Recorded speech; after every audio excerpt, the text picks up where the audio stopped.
கந்தசஷ்டி விரதம் இருப்பவர்கள் 6 நாட்கள் தினமும் இதை முருகனிடம் கூறி வந்தால் நினைத்தது நடக்கும் மற்றும் வாழ்வில் முன்னேற்றம் ஏற்படும்.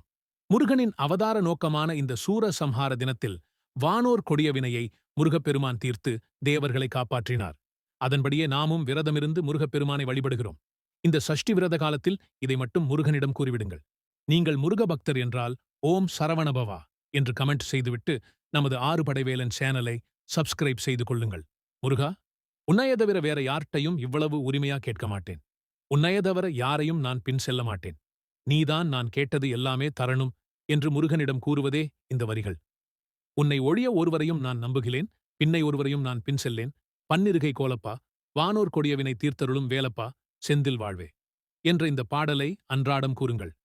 முருகப்பெருமான் அருள் நிச்சயம் உங்களுக்கு கிடைத்து வாழ்வில் முன்னேற்றம் ஏற்படும். இதுபோன்ற மேலும் பல ஆன்மீக தகவல்களை தெரிந்து கொள்ள நமது ஆறுபடை வேலன் சேனலை சப்ஸ்கிரைப் செய்து கொள்ளவும்.